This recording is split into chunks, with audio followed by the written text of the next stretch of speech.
दोनों मिल करके लकड़ी इकट्ठा करते हैं, चुनते हैं। समय तो लग जाता ही है, कोई भी काम कीजिए तो उसमें समय लगता है।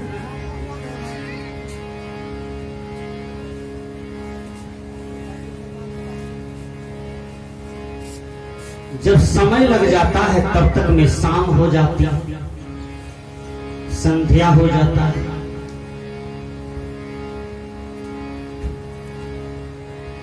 एक धोबी का गधा खो गया था 3 रोज से।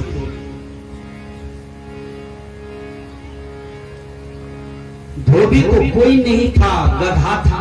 गधे को बेटा मानता था, बड़ी प्यार करता था, बड़ा दुलार करता था। हाट बाजार भी जाते थे ना धोबी, तो गधा बेटा के लिए रसगुल्ला लेते आते थे, लिट्टी सिंघाड़ा लेते आते थे, पापड़ लेते आते थे, क्योंकि कोई था नहीं, था एक तो गधे, उसी को बेटा मान लिया।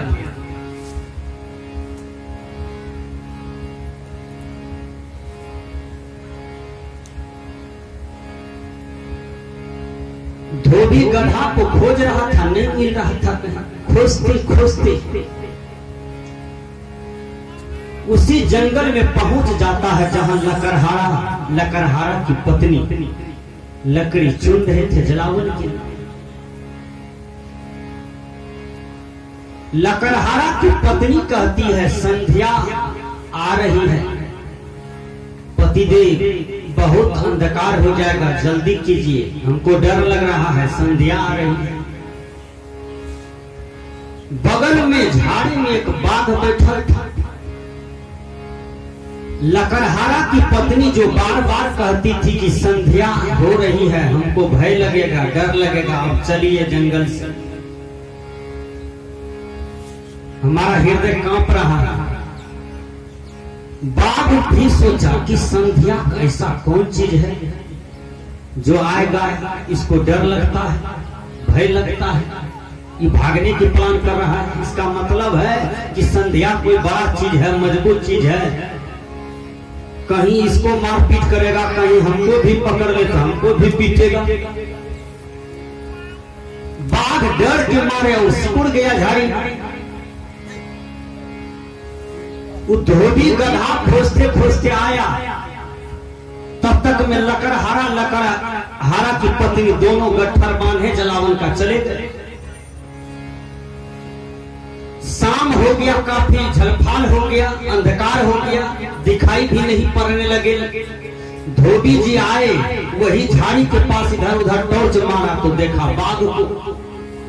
बघवा और डर के मारे घमा गया, कहा कि लगता है यही संध्या है, इसी के बारे में दोनों बोल रहा था। बघवा को पसीना चूने लगा, टॉर्च को बंद किया, कहा अरे तुम 3 दिन से यहाँ छिपे हुए हो, हम खोज रहे हैं, तुम्हारे बिना मन नहीं लगता है। धोबी सोचा ये गधा है, देखा ना अलग छप्पे, देखा इधर उधर, बस कान पकड़ लिया बाघ को, अमेठी दिया, 3-4 मुक्का दिया, कहा 3 दिन से हम खोजते खोजते परेशान है, तू झाड़ी में बैठा हुआ है। बाघ सोचता है संध्या है, अब हमको पकड़ लिया, पीट रहा है, अब क्या करें।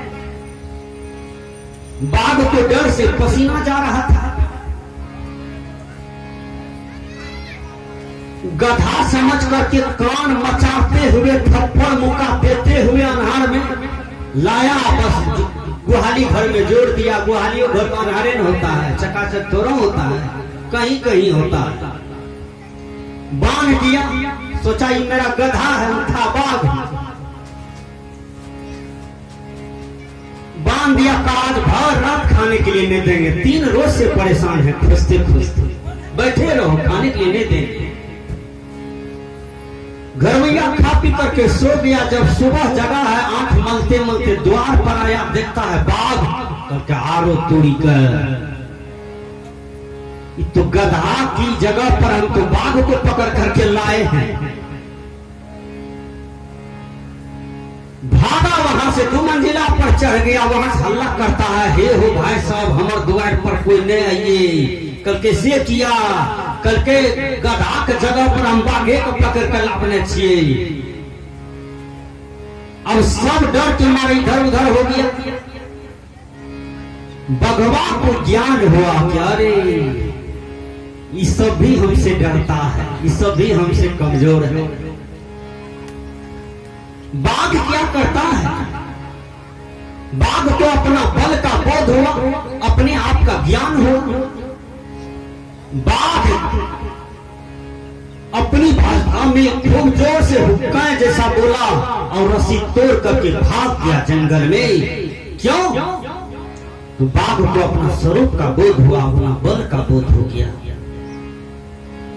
उसी प्रकार यह जीव अपने आप को जाने बिना माया को ही स्वरूप मानती है, माया को ही सब कुछ मानने लगता है, संसार के प्राणी पदार्थ को ही सब कुछ मानने लगते हैं। जब इस जीव को स्वरूप का बोध होता है तो जिस तरह से बाघ रस्सी तोड़ करके छलांग मार करके जंगल में चला गया, उसी तरह से जब आपको पारखी सदगुरु से स्वरूप का बोध होता है तो आप स्वरूप की ओर प्रतिष्ठित होने लगते हैं। यही आपकी विशेषता है। आपका स्वरूप क्या है? शिवोहम, आप शिव के स्वरूप हैं, आप भगवान के स्वरूप हैं, आप परमात्मा के स्वरूप हैं।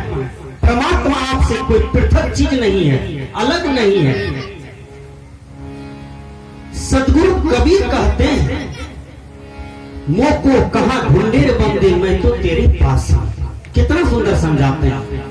भजन में सदगुरु कबीर कहते हैं, पियहुगे युग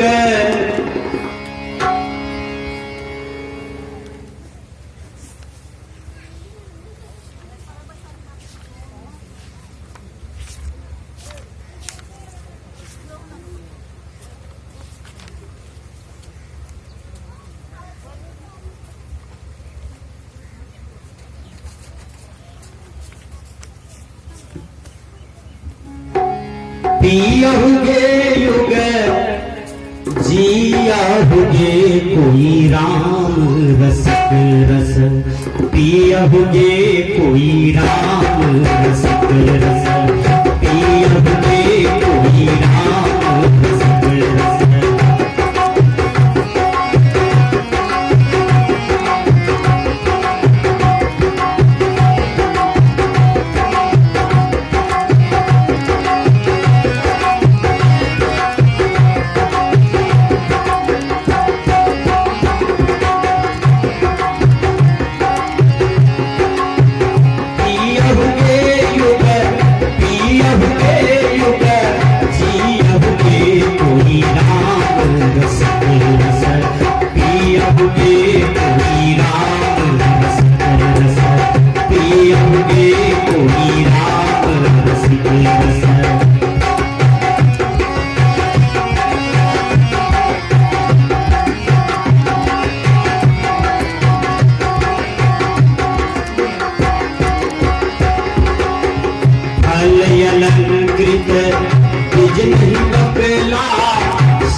जियहुगे युग पियहुगे युग जियहुगे कोई राम रस के रस पियहुगे कोई राम रस के रस।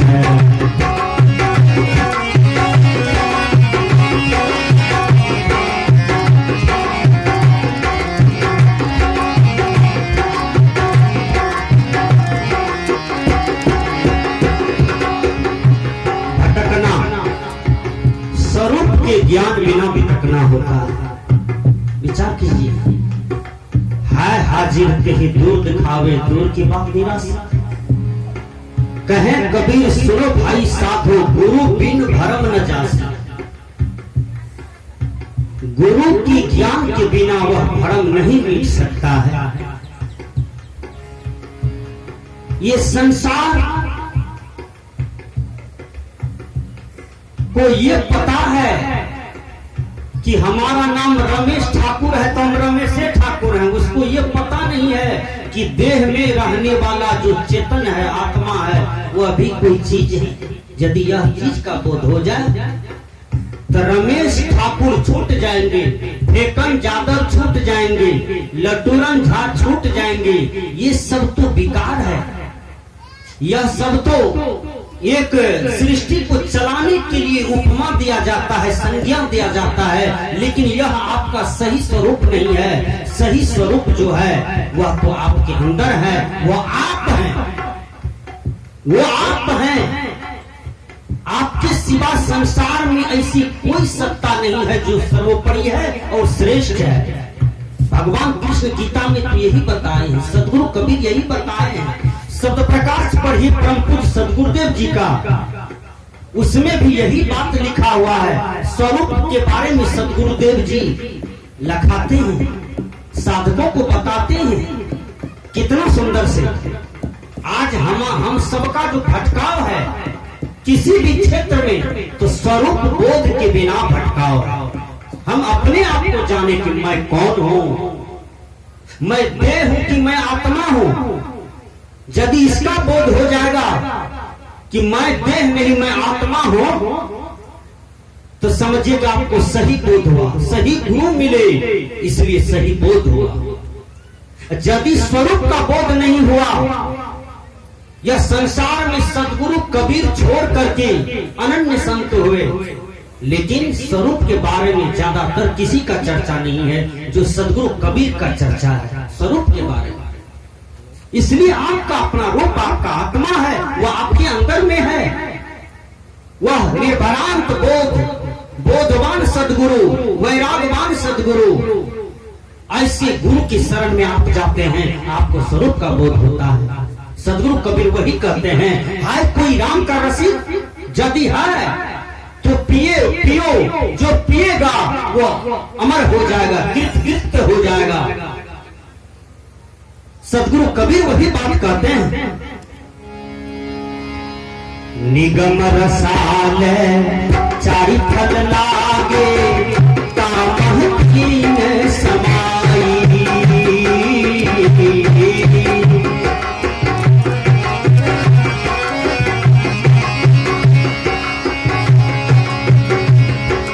निगम मतलब चार फल लगे हुए हैं, अर्थ धर्म काम मोक्ष। अंतिम फल बेजोर है। अंतिम फल के लिए ही हम लोग साधना करते हैं, ध्यान करते हैं, गुरु से जाकर के भजन भेद लेते हैं, माला दीक्षा लेते हैं, वही अंतिम फल की प्राप्ति के लिए जिसको मोक्ष कहते हैं। सदगुरु कबीर कहते हैं तीन फल में जीव उलझ करके जन्म जन्मांतर से पड़ा है। अंतिम फल को जो प्राप्त कर लेते हैं फिर उसका जन्म मरण नहीं होता है, फिर वह आवागमन के चक्र से छूट जाता है। वह अंतिम फल क्या है? वह है मोक्ष, जो आपके जीवन का ध्येय है, वह सबके जीवन का ध्येय है, मानव जीवन का कहिए ध्येय है, मानव मात्र का ध्येय है। सदगुरु कबीर कहते हैं निगम रसाल चारि फल लागे तामह कीन समाई।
गए बसंत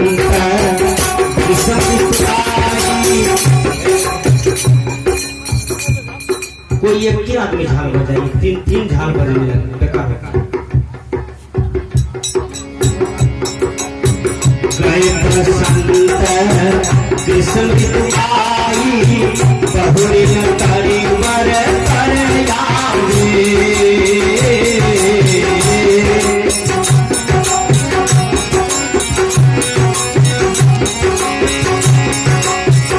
गए बसंत कृष्ण ऋतु आई, बहुरी न तारी वर कर कहरी कबीर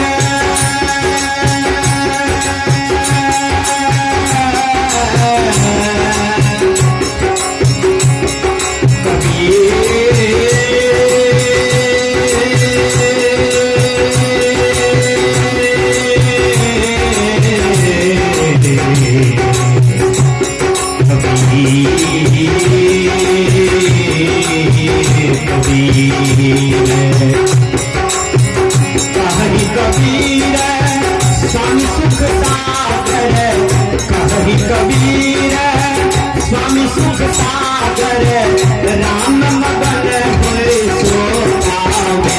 कोई राम कोई राम रसिक रस पिया हुए, कोई राम रसिक रस पिया हुए युग, पिया हुए युग जिया हुए।